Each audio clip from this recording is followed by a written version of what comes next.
शुरू करें? ओके। अभी तक क्लास में किसी को कोई दिक्कत, कहीं कुछ प्रॉब्लम हुई हो, कहीं कोई दिक्कत हुआ हो? सब कुछ क्लियर है? सब कुछ समझ में आ रहा है?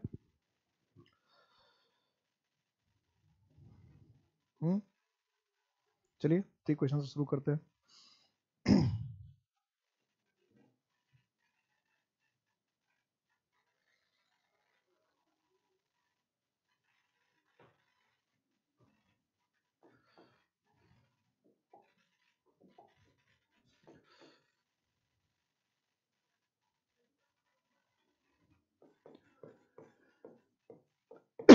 You better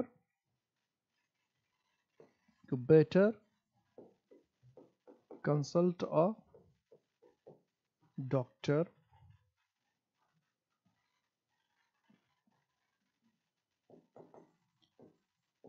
immediately. A B C, और कोई गलती नहीं तो नो एरर। नो एरर का ऑप्शन तो हमेशा रहता है, इसलिए लिखना जरूरी नहीं है।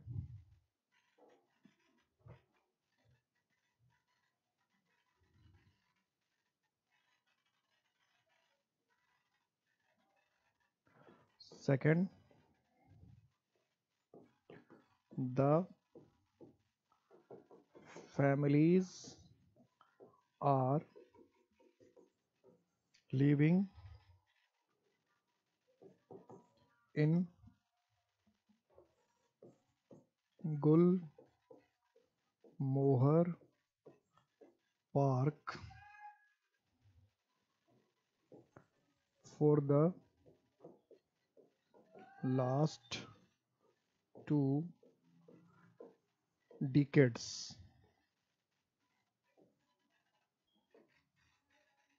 ए बी सी, और कोई गलती नहीं तो नो एरर तो करना ही है आपको। नो एरर का ऑप्शन हमेशा है, नो एरर का ऑप्शन कहीं नहीं भागता है।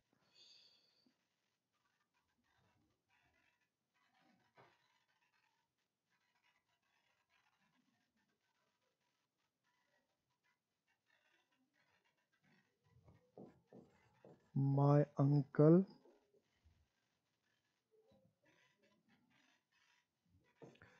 has left for Bombay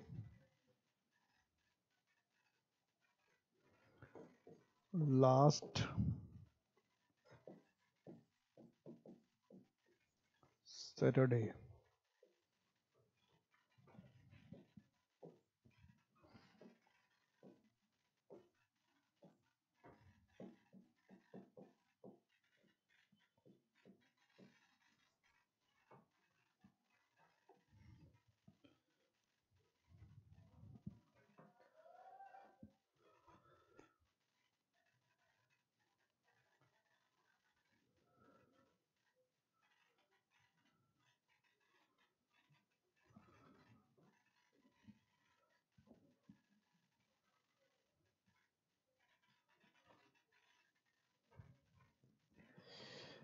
You had better consult a doctor immediately. The family are living in Gulmohar Park for the last 2 decades. My uncle has left for Mumbai last Saturday. क्या करें? What should be the answer? क्या answer होना चाहिए?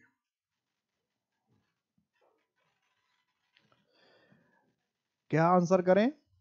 तो ये तो rule अभी मैंने हाल फिलहाल भी बताया, ज्यादा पुराना रूल नहीं है, सारे रूल अभी डिस्कस किए थे, नए रूल डिस्कस किए थे।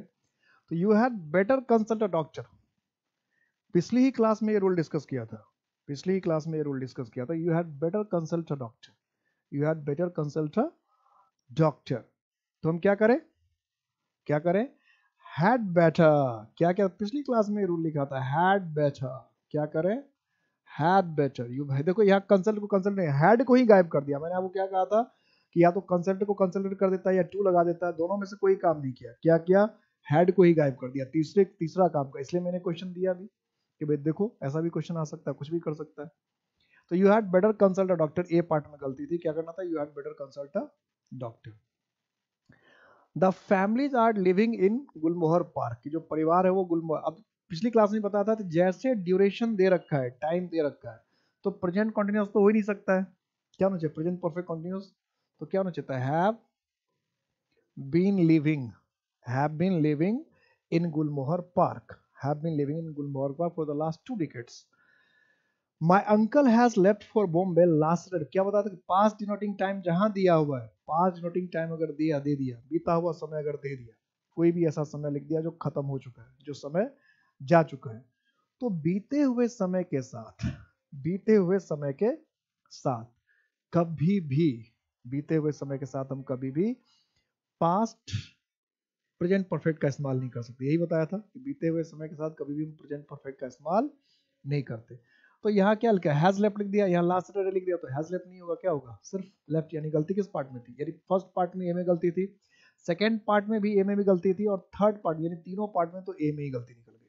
तीनों पार्ट में क्या हो गया? ए में ही गलती हो जाता है कभी कभी ऐसा क्वेश्चन। तो पिछली क्लास में जो हम लोग पढ़ रहे थे, तो पिछली क्लास में हम लोग बात कर रहे थे किसके? सजेशन की। किसकी बात कर रहे थे? सजेशन की बात कर रहे थे। सजेशन में मैंने आपको एक चीज बताया था कि सजेशन में यू हैड बेटर का इस्तेमाल करते हैं। इसके अलावा एक दूसरी चीज भी बताना था। अभी वही रूल चल रहा है, अभी वही रूल चल रहा है सजेशन और एडवाइस के लिए। एक स्ट्रक्चर मैंने कल बता दिया था आपको कि एक स्ट्रक्चर क्या क्या करते हैं? Had better plus B1। एक तो ये इस्तेमाल करते हैं, हैड बेटर प्लस B1, ये स्ट्रक्चर है। हैड बेटर के साथ B1, ठीक है, हैड बेटर के साथ B1 एक स्ट्रक्चर ये है। दूसरा भी स्ट्रक्चर से बार बार क्वेश्चन पूछता, वो है इट इज टाइम या इट इज हाई टाइम। दो में से एक कोई पूछता है, या तो इट इज टाइम पूछता है या इट इज हाई टाइम पूछता है। या तो पूछेगा it is time, it is time या इट इज हाई टाइम का मतलब होता है कि जैसे हिंदी में कहते हैं यही सही समय है, यही उचित वक्त है, जैसे कहते हैं यही सही समय है पढ़ने का, यही उचित समय है कुछ करने का। तो जब हमको ये कहना रहता है कि यही सही समय है पढ़ने का, यही उचित समय है कुछ करने का, यही वक्त है कुछ होने का, यही वक्त है कुछ बनने का, अगर इस तरह की बात हम करते हैं कि यही वक्त है कुछ करने का, यही वक्त है कुछ होने का, यही वक्त है कुछ समझने का, इस तरह की हम बात अगर करते हैं, तो इस तरह की बातों को इस तरह की बातों को हम लोग क्या करते हैं कि पास्ट इंडेफिनिट में लिखते हैं। ये इसका मीनिंग मैंने पिछली क्लास क्या कहा था कि लिखते पास्ट इंडेफिनिट में, लेकिन मीनिंग इसका प्रेजेंट होता है। समझने की बात यही है, बात यही फंसती है कि ये जरूरी, और ये बात मैंने शुरू जब टेंस का इंट्रोडक्शन दिया तो यही बताई थी आपको बात, कि जरूरी नहीं है कि अगर हिंदी में कोई पास्ट टेंस में है तो इंग्लिश में भी वो पास्ट टेंस में हो, या हिंदी में कोई अगर प्रेजेंट इंडेफिनिट में है तो इंग्लिश में भी वो प्रेजेंट इंडेफिनिट। ऐसा कुछ भी नहीं होता है, ऐसा कुछ भी नहीं होता है। लेकिन हमारे दिमाग में ऐसा कुछ है कि नहीं यही होता है, यही होना चाहिए, यही होता है या यही होना चाहिए, हमारे दिमाग में है। तो इस बात को हमें क्या करना पड़ेगा? ब्रेक करना पड़ेगा, तोड़ना पड़ेगा, हटाना पड़ेगा। ठीक है, ब्रेक करना पड़ेगा, तोड़ना पड़ेगा, हटाना पड़ेगा, दिमाग से निकालना पड़ेगा कि ये कतई जरूरी नहीं होता है, ये कतई जरूरी नहीं है कि अगर अगर हिंदी में पास्ट टेंस है तो इंग्लिश में भी पास्ट हो, या इंग्लिश में पास्ट है तो हिंदी में भी पास्ट हो। इसका एग्जाम्पल आ रहा है सामने कि सजेशन या एडवाइस की बात करते हैं तो हैड बेटर से लिखते हैं पास्ट, लेकिन मीनिंग प्रेजेंट में निकलता है। सिमिलरली इट इज टाइम या इट इज हाई टाइम लिखते हैं कि यही उचित समय है, यही उचित वक्त है, लेकिन इसके बाद हम लोग हमेशा लिखते हैं सब्जेक्ट प्लस V2। हमेशा यही होता है, सब्जेक्ट प्लस V2। और इससे बड़े प्यार से क्वेश्चन पूछता है, जैसे हम कहते हैं यही समय है कुछ करने का, हमने लिख दिया it is time you should work hard. यही वक्त है कि तुम्हें कड़ी मेहनत करनी चाहिए, यही वक्त है कि तुम्हें कड़ी मेहनत करनी चाहिए। तो it is time you should work hard अगर हम लिख रहे हैं तो ये क्या है? It is time you should work hard, कि यही वक्त है तुम्हें कुछ करना चाहिए। हो गया एरर। जब हिंदी मीनिंग देखेंगे तो लगेगा वाह क्या खूबसूरत सेंटेंस लिख रखा है, हिंदी लगेगा कि बहुत अच्छा लिख रहा है। एग्जाम में ऐसे ही क्वेश्चन पूछेगा, बार बार बार बार ऐसे ही क्वेश्चन पूछता है। It is time you should work hard, कि भाई यही समय है, यही उचित वक्त है कि तुम्हें कड़ी मेहनत करनी चाहिए, यानी कड़ी मेहनत करने का, कठोर परिश्रम करने का यही उचित समय है। कठोर परिश्रम करने का, कड़ी मेहनत करने का यही उचित समय है। तो हिंदी का लगता है ठीक है, चाहिए, चाहिए का इंग्लिश शुड। अब क्या चाहिए भाई? ठीक तो है, चाहिए भी हिंदी में चाहिए भी कह रहे हैं, इंग्लिश में शुड भी लिख रहे हैं। इससे बेहतर क्या हो सकता है? हिंदी में चाहिए मीनिंग आ रहा है, इंग्लिश में शुड आ रहा है, तो हिंदी का परफेक्ट कॉपी बन रहा है। ऐसा मन करेगा, ऐसा जी करेगा आपको। ऐसा जी करेगा, लेकिन ये गलत हो गया। यहाँ शुड का इस्तेमाल नहीं होना चाहिए। ये क्या करा, सब्जेक्ट प्लस V2, यानी शुड के जगह यहाँ पे क्या होना चाहिए, शुड खत्म होकर यहाँ होता वर्कड। अब ये लिखते हम पास्ट इंडेफिनिट में, लिखते पास्ट इंडेफिनिट में वर्क, या लिखेंगे हम पास्ट इंडेफिनिट में। रूल यही कहता है इसको पास्ट इंडेफिनिट में लिखिए, it is time you worked hard, कि यही वक्त है कि तुमने कड़ी मेहनत की होती, यही वक्त है कि तुमने कड़ी मेहनत की होती है, कड़ी मेहनत करने का यही वक्त है, यही वक्त है कि तुमने कड़ी मेहनत की होती, या कड़ी मेहनत करने का यही वक्त है। यही लिखना चाहिए, यही होना चाहिए। लेकिन ये क्या हो गया, गलत हो गया। ये क्या हो गया कि शुड लिख रहे हैं तो गलत। अब वर्कड, वर्क लिख रहे हैं पास्ट में, लेकिन मीनिंग प्रेजेंट में निकलेगा कि it is time you worked hard, कि यही समय है कि तुमने कड़ी मेहनत की होती या करना चाहिए, ये कड़ी मेहनत करने का यही वक्त है, यही समय। ठीक है, कड़ी मेहनत करने का। तो ऐसे क्वेश्चन बार बार पूछेगा, ध्यान रखिएगा। इट इज टाइम के बाद या इट इज हाई टाइम के बाद हम लोग क्या करते हैं, सब्जेक्ट प्लस V2 का इस्तेमाल करते हैं, पास्ट इंडेफिनिट का इस्तेमाल करते हैं। ठीक है, किसका इस्तेमाल करते हैं, पास्ट इंडेफिनिट का।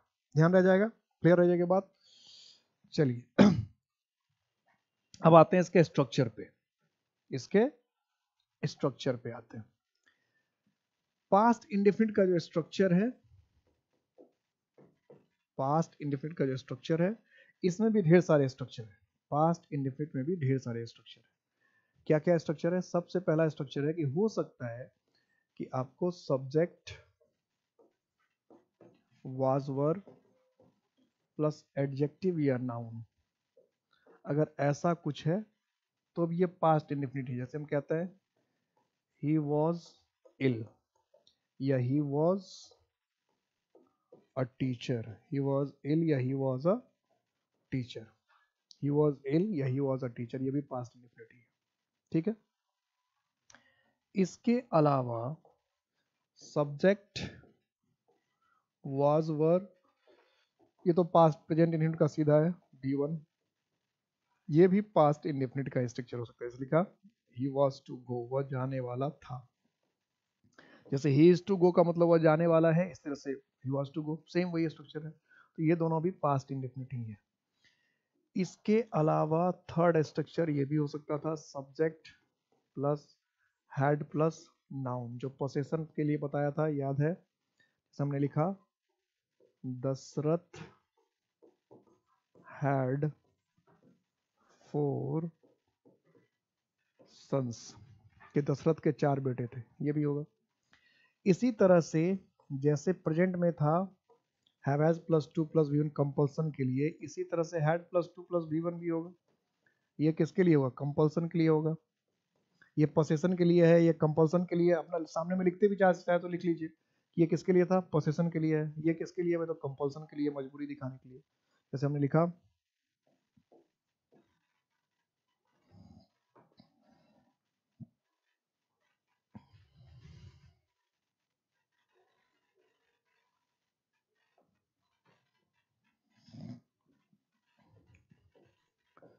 he had to cook, he had to cook, कि उसे खाना बनाना पड़ता था। he had to cook, उसे खाना बनाना पड़ता था, he had to cook, मजबूरी हो गई। तो ये 4 स्ट्रक्चर तो इसके हुए ही हुए, हो गए। तो जैसे प्रेजेंट इंडेफिनिट के 6 स्ट्रक्चर थे, तो पास्ट इंडेफिनिट के तो 6 नहीं है, लेकिन 5 तो है, 4 हो ही गया। और जो सबसे प्यारा आपने स्ट्रक्चर सुन रखा होगा, जो बचपन से आपके दिमाग में फिट था, बैठा था, वो क्या था, ये था subject plus V2 plus object. ये सबके दिमाग में बैठा रहता था। जैसे हम लिखते हैं आई हेल्प्ड हिम, कि मैं उसकी मदद करता था, आई हेल्प्ड हिम। ये पास्ट इंडेफिनिट है। यहाँ पर एक चीज ध्यान रखना, वॉइस, नरेशन और क्वेश्चन टैग बनाने के लिए 3 जगह पे ये कंफ्यूजन होगी, तीनों जगह पे ध्यान रखना, वॉइस में, नरेशन में और क्वेश्चन टैग में। जहां V1 V2 V3 सेम होता है, जहां V1 V2 V3 सेम है, जहां V1 V2 V3 सेम होता है, वहां आपको ठंडे दिमाग से काम करना पड़ेगा, नहीं तो गड़बड़ हो जाएगी बात। क्या, जैसे हमने कहा सीता कट हर फिंगर। तो यहाँ जो कट लिख दिया है तो ये पास्ट इंडेफिनिट हो गया, ये V2 हो गया क्योंकि कट कट V2 भी कट है। और V5 क्या होता है? V5 क्या है? कट्स। इसका मतलब ये है कि सीता कट्स हर फिंगर, अगर लिखा है कट्स हर फिंगर, तब तो ये प्रेजेंट इंडेफिनिट है और ये सिंगुलर वर्ब है, तब ये क्या है? Present indefinite. और यही हम लोग ध्यान नहीं रखते हैं, कट है कि कट्स है ये हम ध्यान ही नहीं रखते। ये सिर्फ V1 V2 V3 के साथ होता है, सबके साथ नहीं होता है। तो एग्जाम में क्या होता है कि हम कट या कट्स का ध्यान ही नहीं रखते, हमें लगता है कि कट लिखा है तो हमारे दिमाग में तो प्रेजेंट इंडेफिनिट तो होगा, क्योंकि कट कट्स हमारे दिमाग में रहता है कि भाई V1 V5 है तो ये प्रेजेंट। हम ये देखना भूल जाते हैं कि कट अगर V1 होगा तो कट तो प्लूरल हो जाएगा ना, और सिंगुलर सब्जेक्ट के साथ प्लूरल वर्ब कैसे होगा? तो इसका मतलब ये जो कट है ये V1 है ही नहीं, तो फिर ये क्या, जब ये V1 नहीं तो क्या है भाई? V2 है, पास्ट इंडेफिनिट है। तो ये आपको अपना दिमाग, या तो ये सेंटेंस ही गलत हो जाएगा या पास्ट, दो ही बात हो सकती है। अगर सीता को हम इसको अगर प्रेजेंट इंडेफिनिट माने तो कट को V1 मानना पड़ेगा, कट को वर्ब का फर्स्ट फॉर्म मांगे तो कट प्लूरल हो जाएगा, तो फिर सब्जेक्ट वर्ब एग्रीमेंट के हिसाब से सेंटेंस ही गलत होगा, सीता का प्लूरल वर्ब कैसे लगा सकते हैं? तो इसका मतलब यहाँ कट जो लिखा है, कट लिखना गलत नहीं है, कट यहाँ पास्ट इंडेफिनिट, अगर इसको प्रेजेंट इंडेफिनिट मान रहे हैं तो प्रेजेंट इंडेफिनिट मानना गलत है। अगर इसको पास्ट इंडेफिनिट मान ले तो कोई दिक्कत नहीं, पास्ट इंडेफिनिट मान लीजिए, कोई प्रॉब्लम नहीं होगी, क्योंकि और माना जा सकता है, क्योंकि V1 V2 V3 हम तो पास्ट इंडेफिनिट माने, तो अगर ये ग्रामेटिकल सेंटेंस करेक्ट होने के लिए इसको क्या होना चाहिए? पास्ट इंडेफिनिट होना चाहिए। और हम लोग जल्दबाजी में रहते हैं, हम लोग ये ध्यान ही नहीं देते कि कट है कि कट से, और ये गलती जनरली किसके साथ होगी? सिंगुलर के साथ। प्लूरल में ऐसी गलती नहीं होगी, क्योंकि प्लूरल में मान लो कि वी कट, प्रेजेंट मानो तो भी सही है, वी पास्ट मानो तो भी सही है, कम से कम सेंटेंस गलत नहीं होगा। लेकिन सीता कट को अगर आप प्रेजेंट इंडेफिनिट मान लोगे और डज लगा दोगे नरेशन चेंज करने में या क्वेश्चन टैग बनाने में, तो गलत हो जाएगा ना। समझ में आ रही बात की क्या गलती होगा? कि वी के साथ आप डू लगाओ चाहे डिड लगा दो, कोई गलती नहीं होगी, लेकिन सीता के साथ अगर आप डू लगा दोगे तो गलती हो जाएगी ना। सीता के साथ क्या होना चाहिए? डज या डिड, या मान लो ये प्रेजेंट इंडेफिनिट में आपने डिड लगा दिया या पास्ट इंडेफिनिट में आपने डज लगा दिया, इसको आप प्रेजेंट इंडेफिनिट मान के इसमें डज लगा दोगे तो गलत हो जाएगा। है पास्ट इंडेफिनिट में और लगा दिया डज, तो ऐसे ऐसे काम होता रहता है एग्जाम में, तो ध्यान रखना है, ठीक है। अब इन सारे सेंटेंस का, जितने भी सेंटेंस है, सबका हमको क्या बनाना है? निगेटिव बनाना है। तो नेगेटिव बनाने के लिए तो हमारे पास क्या होना चाहिए? Helping verb plus not. ये तो सिंपल सा रूल है, सब जगह यही लगता है, हेल्पिंग वर्ब प्लस नॉट। अब सारे आप खुद लिखना, प्रेजेंट इंडेफिनिट के सारे मैंने बता दिया, खाली मैं स्ट्रक्चर बता दे रहा हूँ, अपने आप फटाफट लिखते जा रहा। तो कुछ तो हेल्पिंग वर्ब इसमें पहले से तय हो गए। कैसे कैसे हेल्पिंग वर्ब तय हो गया? कि वाज, वर और हैड, एक तो इसके साथ हो गया। चार में तो हमारे पास था, तो हेल्पिंग वर्ब के साथ नॉट लगा दिया, जैसे कि हमने लिखा he was not ill, he was not to go, he had not to work, yeah, he had not a problem। ये तो चार स्ट्रक्चर ऐसे ही बन जाएगा, इस चार स्ट्रक्चर में तो कोई दिक्कत ही नहीं है। जहां जहां हेल्पिंग वर्ब है उसमें क्या करते हैं? जो भी हेल्पिंग वर्ब है उसके साथ नॉट लगा देते हैं। तो बात है ना क्लियर? कि नेगेटिव बनाना है तो नेगेटिव में क्या करते हैं? सिंपली नेगेटिव के लिए subject was, were, had, not, उसके बाद जो लिखना है लिख लेंगे, कोई दिक्कत नहीं है। ये मार्क ऑफ डायरेक्शन की बात नहीं होनी चाहिए, जो भी लिखना है। ये नेगेटिव के लिए हो गया। अगर इंटेरोगेटिव बनाना है तो यही was, were क्या होगा? आगे आ जाएगा, was, were, had plus subject. इसको खाली जगह में छोड़ दे रहा हूँ। क्यों छोड़ दे रहा हूँ? क्योंकि यहाँ वाज वर के साथ अलग है, कभी टू वन आएगा, कभी noun, to plus be one आएगा, कभी नाउन आएगा, कभी कुछ आएगा, कभी कभी कुछ आएगा, तो उसके हिसाब से जो हेल्पिंग वर्ब होगा उसके हिसाब से आएगी बात। ये कौन सा क्वेश्चन हुआ? ये यस नो क्वेश्चन है। अगर मान लो डब्ल्यू एस क्वेश्चन पूछना है तो इसके पहले डब्ल्यू एस वर्ड लग जाएगा, कोई दिक्कत नहीं है। मेन है कि एक जगह तो हमको नेगेटिव नहीं आ रहा है ना, नेगेटिव बनाने में क्या नहीं आ रहा है? हेल्पिंग वर्ब नहीं आ रहा। पांचवा जो स्ट्रक्चर लिखा था जब सब्जेक्ट प्लस V2 लिखा था उसमें तो हेल्पिंग वर्ब नहीं था। इस स्ट्रक्चर की बात करें अगर हम सब्जेक्ट प्लस V2 तो इसमें तो हेल्पिंग वर्ब है ही नहीं। तो जहां हेल्पिंग वर्ब नहीं होता है तो ये तो रूल है इंग्लिश में कि बिना हेल्पिंग वर्ब के हम नेगेटिव सेंटेंस नहीं बना सकते। इस रूल को हम किसी तरह से ब्रेक नहीं कर सकते, इस रूल को हम किसी तरह से तोड़ नहीं सकते कि जब हेल्पिंग वर्ब होगा तो हेल्पिंग वर्ब के साथ ही नॉट लगा के हम नेगेटिव बना सकते हैं। अगर हमारे पास हेल्पिंग वर्ब नहीं है तो हम नेगेटिव बना ही नहीं सकते। अगर हमारे पास हेल्पिंग वर्ब नहीं है तो हम नेगेटिव नहीं बना सकते। नेगेटिव बनाने के लिए हमारे पास हेल्पिंग वर्ब का होना बहुत जरूरी है। लेकिन इस स्ट्रक्चर में तो हेल्पिंग वर्ब है ही नहीं। तो जहां हेल्पिंग वर्ब नहीं है और वर्ब का सेकंड फॉर्म है, हेल्पिंग वर्ब नहीं है और वर्ब का सेकंड फॉर्म है, तो वहां हम क्या बनाते हैं, कैसे बनाएंगे नेगेटिव? डिड लगा के बनाते हैं। तो सब्जेक्ट प्लस डिड लग जाएगा प्लस नॉट, और एक बार डू डिड लग गया उसके बाद हमेशा वर्ब। ये हमेशा फिक्स रखना है, ये दिमाग में बिठा लेना है। और इससे कई बार क्वेश्चन पूछेगा कि डू डज डिड अगर आ गया तो डू डज डिड के बाद हमेशा वर्ब का फर्स्ट फॉर्म ही आ गया, चाहे डू हो तो भी, डज हो तो भी, डिड हो तो भी, वर्ब का हमेशा फर्स्ट फॉर्म। ये कई बार एरर में पूछता है, ध्यान रखिएगा। उसके बाद जो ऑब्जेक्ट आना अपना आएगा। अब हमने लिख दिया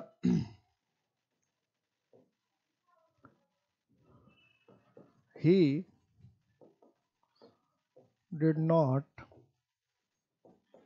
helped me। ऐसे क्वेश्चन खूब पूछता है, बार बार पूछता रहता है। तो he did not help me, तो क्या गलती हुई? क्या भाई इधर did लिख रहे हैं और इधर आप help लिख रहे हैं, तो ये अलाउड नहीं है। क्या होगा? he did not help me। Interrogative banana, did को पहले कर लीजिए। आगे इंट्रोगेटिव नेगेटिव बनाना है, did plus subject plus not. Interrogative बनाना क्या होगा? did plus subject plus V1 plus object. Mark of deduction हो गया। ये क्या हो गया? यस नो क्वेश्चन हो गया। इंटरोगेटिव नेगेटिव बनाना है, सपोज करो इंटरोगेटिव नेगेटिव बनाना है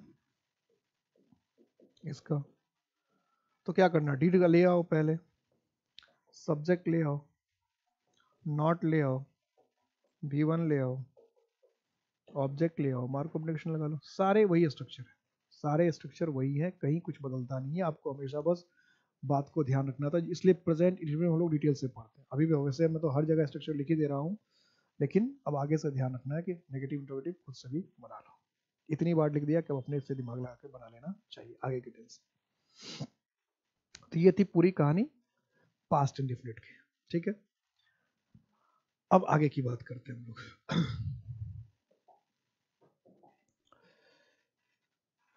past continuous. Past continuous, past continuous जो है ये कोई ज्यादा परेशान करने वाला नहीं है। पास्ट कॉन्टिन्यूअस जो है ये ज्यादा परेशान करने वाला नहीं होता। जैसे प्रेजेंट कॉन्टिन्यूअस था, बिल्कुल प्रेजेंट कॉन्टिन्यूअस को तो बल्कि ज्यादा यूज थे, पास्ट कॉन्टिन्यूअस को ज्यादा यूज भी नहीं होता है। ये सिंपल सा बताता है incomplete action in the past, कि पास्ट में अगर कोई काम इनकम्प्लीट था, पास्ट में अगर कोई काम इनकम्प्लीट था, अधूरा था, अधूरा रह गया था पास्ट में, पास्ट में अगर कोई काम इनकम्प्लीट था, अधूरा था, कोई भी काम कंप्लीट अगर नहीं हो पाया, तो आप आराम से पास्ट इंडेफिनिट लिखिए।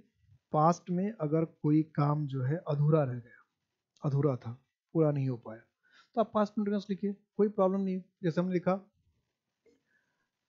when I saw him he was reading, कि जब मैंने उसे देखा वो पढ़ रहा था। यानी जब आपने उसको देखा तो पढ़ने का काम क्या था? अधूरा था। ऐसे क्वेश्चन बार बार पूछता है। यहाँ वॉज रीडिंग को ही रीड कर देगा, ही हैड बीन रीडिंग कर देगा। भाई सिंपल सी बात है, जब आपने देखा उस समय वो काम कर ही रहा था, यानी वो काम खत्म नहीं, पढ़ने का काम उसने शुरू कर दिया था और खत्म उसने किया नहीं था। तो कोई काम अगर किसी ने स्टार्ट कर दिया है, कोई काम अगर किसी ने स्टार्ट कर दिया, शुरू कर दिया था पास्ट में, और उस काम को उसने खत्म नहीं किया, काम तो उसने शुरू कर दिया लेकिन उस काम को उसने खत्म नहीं किया, तो कोई काम अगर आप पास्ट में स्टार्ट कर चुके हैं और अधूरा है, इनकम्प्लीट है, खत्म नहीं हुआ, तो आराम से उसको पास्ट कंटिन्यूअस में लिखिए। तो when I saw him he was reading, जब मैंने उसको देखा तो वो पढ़ रहा था।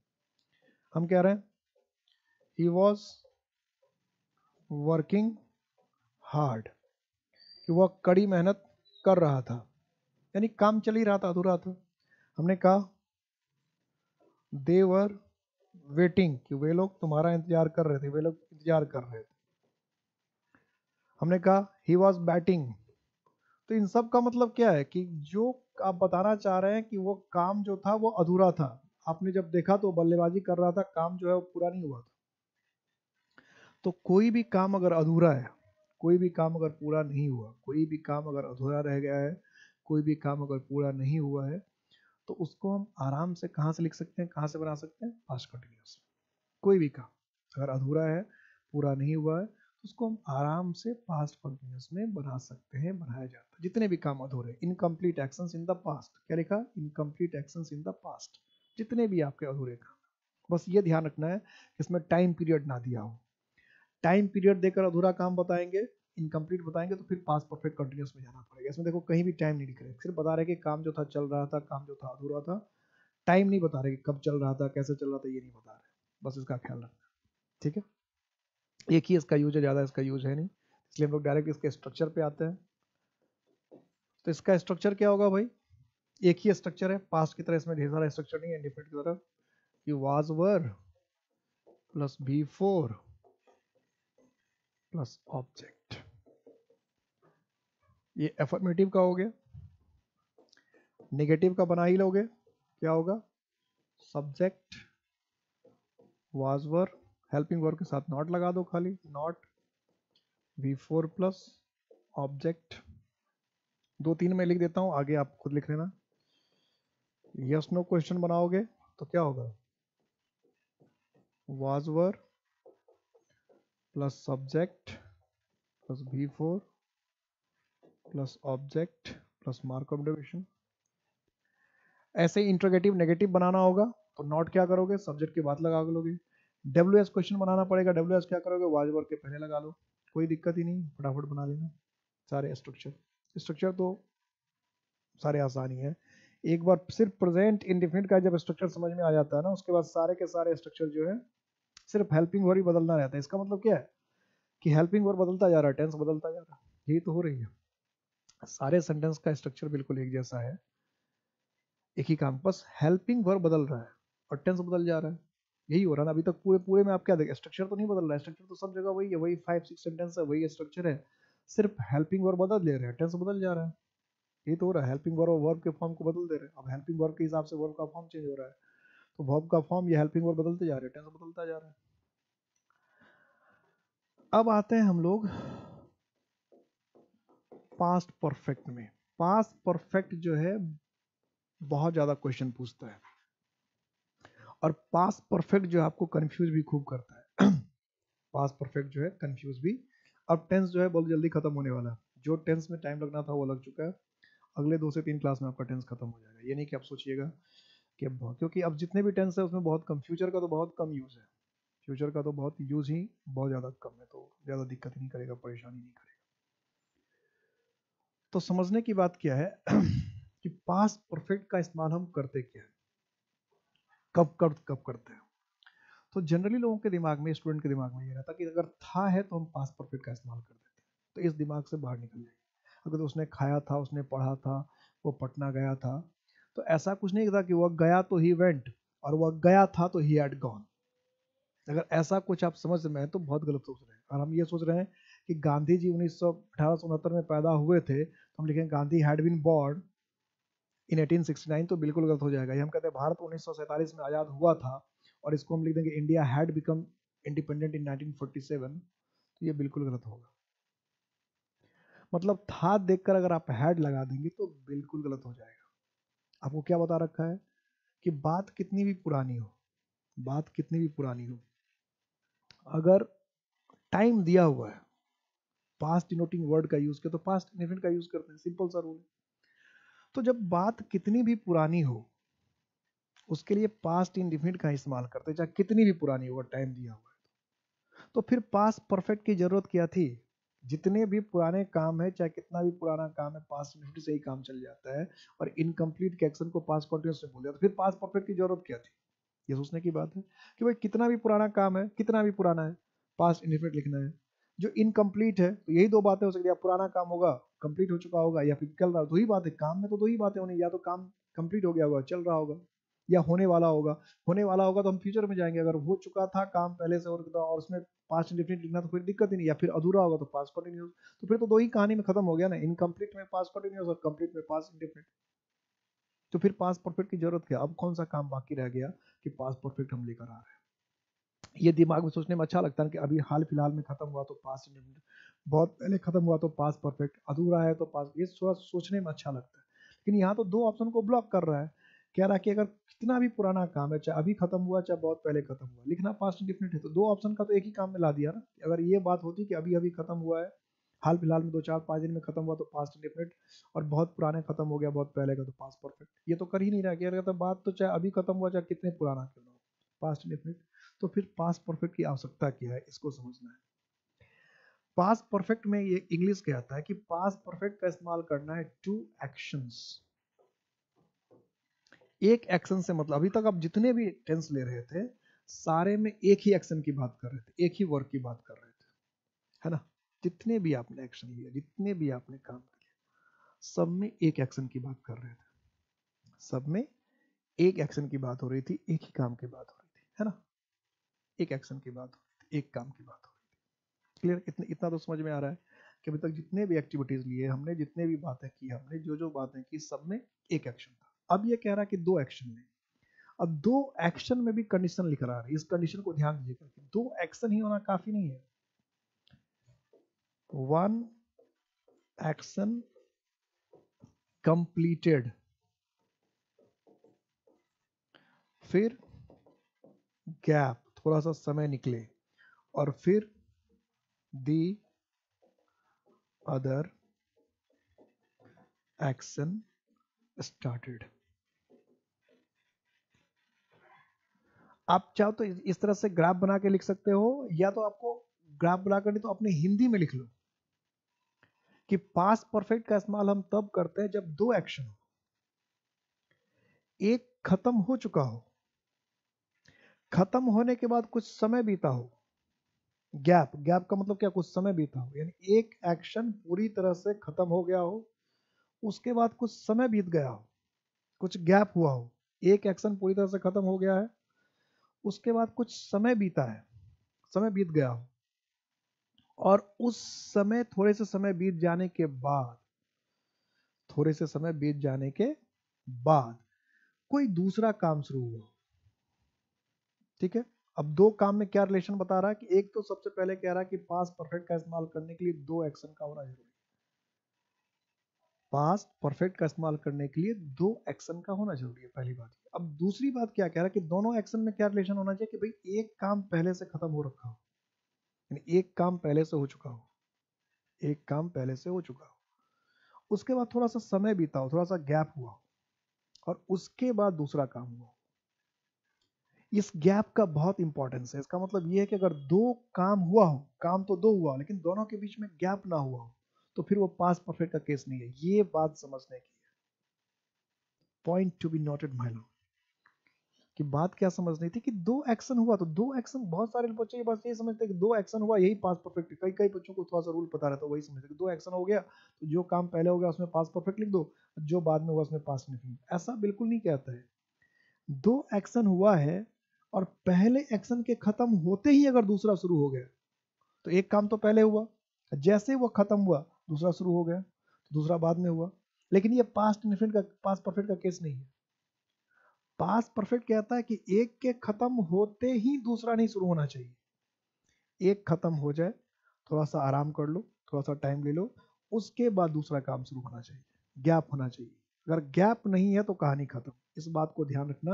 यानी आपको एग्जाम में क्या करेगा, टेक्निकली कोई दो सेंटेंस ऐसा लाकर दे देगा जिसमें एक पहले होगा और दूसरा बाद में होगा, लेकिन वो दोनों एक्शन ऐसा होगा इसमें कि गैप हो ही नहीं सकता। वो काम ही ऐसा होगा कि एक के खत्म होते ही दूसरा शुरू होता है, और अगर उसमें पास्ट परफेक्ट लिख रखा है तो एरर हो जाएगा। ये ध्यान रखना जो बात मैंने की। ऐसे पूछता है पास्ट परफेक्ट का एरर कि जानबूझकर दो एक्शन लाता है, जो पहले खत्म हुआ उसमें हेड लगा देता है, जो बाद में हुआ उसको V3 लगा देता है, V2 लगा देता है। लोग तो ठीक तो है, लेकिन उस दोनों काम में देखेंगे तो आपको पता चलेगा ये तो ऐसा काम है इसका एक के खत्म होते ही दूसरा शुरू हो गया होगा। तो ये देख लिया करो दो एक्शन है कि कहीं एक के खत्म होते ही दूसरा शुरू नहीं हो गया। अगर एक के खत्म होते ही दूसरा शुरू हो गया तब नहीं होगा ये टेंस। गैप होना चाहिए साफ साफ, दो एक्शन के बीच में क्या होना चाहिए, साफ साफ गैप होना चाहिए। तो जो काम पहले खत्म हुआ उसको हेड प्लस V3 से बनाएंगे, जिसको हम लोग क्या कहते हैं, पास्ट परफेक्ट। जो काम पहले खत्म उसको हेड प्लस V3 से बना दिया। जो गैप दिखाते हैं इसके लिए कनेक्टर का इस्तेमाल करते हैं हम लोग, बिफोर या आफ्टर। जैसे हम कहते हैं मेरे खाना खाने से पहले आया था या मेरे खाना खाने के बाद आया, तो दोनों बातें कर सकते हैं ना। जैसे मैं स्टेशन ट्रेन आने के पहले पहुंचा था या मैं स्टेशन ट्रेन आने के बाद पहुंचा था, दोनों में से कुछ भी हो सकता है। मैं पहले पहुंचा था, मैं बाद में पहुंचा था, दोनों में से कोई बात हो सकती है, कुछ भी हो सकता है। मैं स्टेशन पहले पहुंच गया था, मैं स्टेशन बाद में पहुंचा था, दोनों बातें हो सकती है। इसलिए बिफोर भी और आफ्टर भी, दोनों में क्या हो रहा है, एक काम पहले से हो रहा है, दूसरा काम बाद में हो रहा है। और जो काम बाद में हुआ, जो काम बाद में हुआ उसको हम सब्जेक्ट प्लस V2 से बनाते हैं। सब्जेक्ट प्लस V2 का मतलब क्या है, past indefinite. Subject plus V2 से बना रहे हैं, इसका मतलब पास्ट इंडेफिनिट। ठीक है, सब्जेक्ट प्लस V2 से बना मतलब पास्ट इंडेफिनिट। तो दो काम अगर है, दो काम अगर हुआ है और दोनों के बीच में अगर गैप है, दोनों के बीच में अगर गैप है और गैप अगर अच्छा खासा है, ठीक ठाक गैप है, इसलिए देखिएगा बचपन में आपको जो सेंटेंस इसके बनाए जाते थे वो सेंटेंस कुछ ऐसा बनाया जाता था कि पुलिस के आने के पहले चोर भाग चुके थे। पुलिस के आने के पहले चोर भाग चुके थे। तो पुलिस के आने के पहले चोर भाग चुके थे, इसमें क्या होता है कि पहले चोर भाग चुके होते हैं, आपने पुलिस को फोन भी कर दिया तो भी पुलिस को आने में 15-20 मिनट, आधा घंटा, 1 घंटे लग जाता है। तब तक तो पता चला चोर भाग के कहाँ से कहाँ चला जाएगा। ऐसा तो नहीं कि पुलिस चोर के भागते ही पुलिस आ जाता है, या जैसे आपने पुलिस को खबर की पुलिस तुरंत आ जाती है। चोर जा चुके होते हैं, आधा घंटा 1 घंटा बीत चुका होता है, तब पुलिस को फोन करने के बाद आप कहते हैं कि डॉक्टर के आने के पहले रोगी मर चुका था। तो आप क्या कहना चाहते थे, जब तक डॉक्टर आया तब तक तो रोगी कब का जा चुका था, मतलब मर चुका था। तो ये सब सेंटेंस आपको बचपन से ही बताया गया, तो यही दिखाने के लिए बताया गया था भाई ये सब काम ऐसा, इसमें समझ लो कि गैप होता है ठीक है, गैप होता है। तो अगर गैप नहीं है तो पास्ट परफेक्ट का केस नहीं है, ये भी ध्यान में बिठा लेना। मैं उसका भी एग्जांपल अभी आपको देने वाला। तो ऑलरेडी काम खत्म हो चुका हो, ऑलरेडी काम खत्म हो चुका हो और उसके बाद कोई दूसरा काम हुआ हो, एक काम पहले से खत्म हो चुका हो, फिर गैप हुआ हो, फिर दूसरा काम हुआ हो, तो हम इसका इस्तेमाल करते हैं जैसे हमने कहा I had cooked before my father came, कि मेरे पिताजी के आने के पहले ही मैंने खाना बना दिया था। ठीक है, कि मेरे पिताजी के आने के पहले ही मैंने खाना बना दिया था, यानी पिताजी आते उससे पहले ही मैंने खाना बना दिया था। पिताजी आते उससे पहले ही मैंने खाना बना दिया था। ठीक है, पिताजी आते उससे पहले ही मैंने खाना बना दिया था, यही कहना चाह रहे हैं, यही बात हो रही है। तो I had cook before my father came, तो ये बिल्कुल सही है, पिताजी के आने के पहले ही मैंने क्या किया था, खाना बना दिया था। तो खाना बना चुके थे और पिताजी बाद में आए थे। ठीक है एक मिनट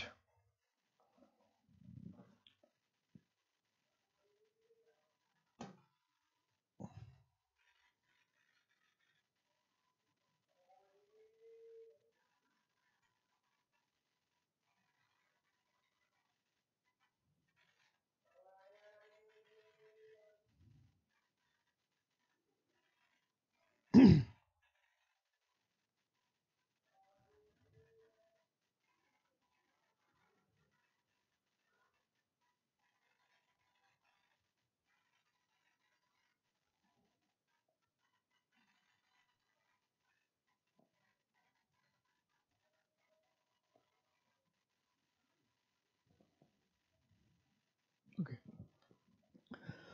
तो कहानी क्या बन रही है कि I had cooked before my mother केम, कि मेरे माँ के आने के पहले मैंने खाना बना लिया था। मेरी माँ के आने के पहले मैंने खाना बना लिया, तो बिल्कुल सही है, बिल्कुल सही सेंटेंस में कोई गलती कोई प्रॉब्लम नहीं है, बिल्कुल ऐसा लिख सकते थे आप मैंने कहा the train had left the station before I reached there, कि मैं जब स्टेशन पे पहुंचा उससे पहले ही ट्रेन जा चुकी थी। मैं जब स्टेशन पे पहुंचा तो उससे पहले ही ट्रेन जा चुकी थी, यानी मेरे स्टेशन पे पहुंचने से पहले ही ट्रेन जा चुकी थी। मेरे स्टेशन पे पहुंचने से पहले ही ट्रेन जा चुकी थी, यही कहना चाह रहे हैं। मेरे स्टेशन पे पहुंचने से पहले ट्रेन जा चुकी थी, तो बिल्कुल सही है। इसी को कभी कभी हम दूसरे तरीके से भी लिखते हैं, इसी बात को सेम उल्टा करके रिवर्स करके भी लिख सकते हैं, तो भी पॉसिबल होता है। ऐसे भी लिख सकते थे, I reached the station। ये कोई जरूरी नहीं है, कई बच्चे बस ध्यान में रखते हैं कि जो पहले वाला होगा उसमें हैड ही लगेगा और जो बाद में है जो है उसमें वीचू लगेगा। कई कई लोगों के दिमाग में तो यही सेट रहता है, इसलिए एग्जाम में कभी कभी उल्टा भी कर देते हैं कि इस तरह के सेंटेंस में एकदम दिमाग में बिठा कर रखते हैं कि जो पहले पार्ट में सेंटेंस लिखा गया, जो फर्स्ट पार्ट में लिखा गया, वो हमेशा क्या होगा, हैड प्लस V3 से बनेगा, और जो क्लॉज बाद में आया उसमें हमेशा V2 रहेगा। ऐसा कुछ भी नहीं है, वो कनेक्टर पे डिपेंड करता है, कनेक्टर आपने कैसा इस्तेमाल कर रखा है। अगर बिफोर कनेक्टर का इस्तेमाल कर रखा तो हो सकता है कि जो शुरू में आपने इस्तेमाल किया उसमें हैड प्लस V3 होना चाहिए, और जो बाद में इस्तेमाल किया उसमें सब्जेक्ट प्लस V2 होना चाहिए। लेकिन अगर कनेक्टर ही हमने बदल दिया, हमने बिफोर का इस्तेमाल नहीं किया, हमने आफ्टर का इस्तेमाल कर दिया, तो जैसे हमने अभी लिखा I reach the station after the train had left. After the train had left, तो हम क्या कहना चाहते हैं, ट्रेन के जाने के बाद मैं पहुंचा था, या मैं जब पहुंचा तब ट्रेन जा चुकी थी। तो ट्रेन चली गई थी उसके बाद में स्टेशन पहुंचा, ऐसा भी तो हो सकता था कि जब मैं, एक तो हुआ कि मेरे स्टेशन पहुंचने के पहले ट्रेन जा चुकी थी, एक ये हुआ कि मेरे स्टेशन पहुंचने से पहले ट्रेन जा चुकी थी, ये भी सही है, इसमें भी कोई खराबी नहीं है। ये भी तो हो सकता है कि इस ट्रेन के जाने के बाद, जब ट्रेन चली गई थी उसके बाद में स्टेशन पहुंचा, यानी दोनों ही कंडीशन में बात क्या हो रही है कि ट्रेन पहले चली जा रही है, आप बाद में पहुंच रहे हैं। लेकिन लिखने का तरीका तो उल्टा हो सकता है ना, तो इसलिए दिमाग में यह सेट नहीं करना है कि भाई हैड प्लस V3 जो है वो पहले ही होगा। और ये चीज अगर आपको दिमाग में सेट रहेगा कि हैड प्लस V3 पहले ही होगा, तो आप एकदम गलत करके आ जाएंगे।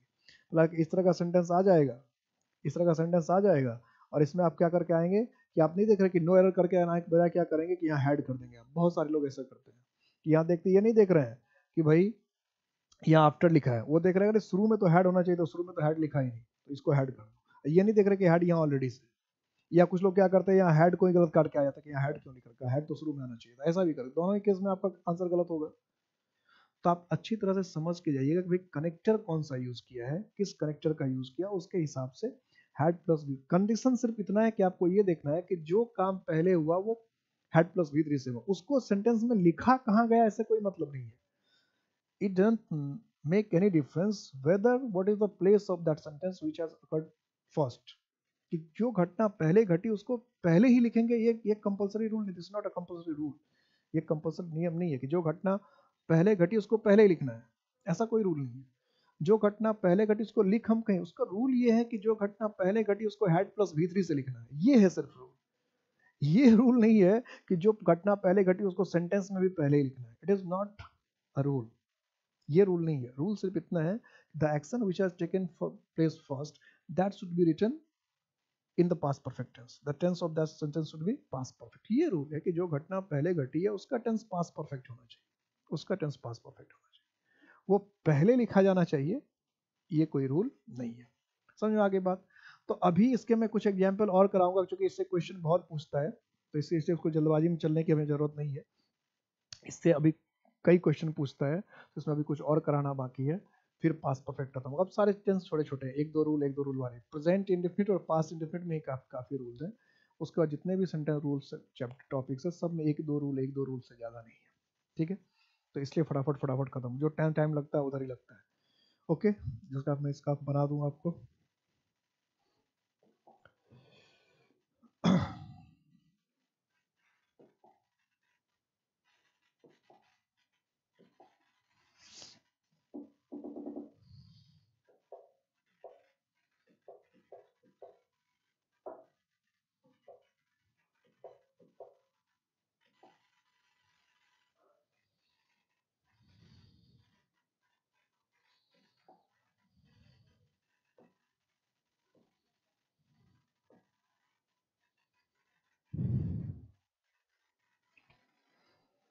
ओके अपना अपना ख्याल रखिएगा, कोई दिक्कत हो कोई प्रॉब्लम हो तो फटाफट बता देना है।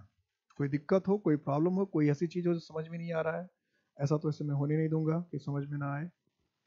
3-3 क्वेश्चन के नाम पे मैंने टेंस के कितने क्वेश्चन प्रैक्टिस करवा दिए ना, जितने जितने क्लास है 30+ क्वेश्चन हमने प्रैक्टिस कर ही लिया होगा। तो ऐसा अभी और क्वेश्चन प्रैक्टिस करना बाकी है, तो क्वेश्चन तो हम लोग नॉर्मली प्रैक्टिस कर ही लेते हैं, और जितने इंपॉर्टेंट क्वेश्चन है प्रीवियस ईयर के तो मैं तो लगभग प्रैक्टिस करा ही देता हूँ। खैर ख्याल रखिएगा अपना अपना। जय हिंद।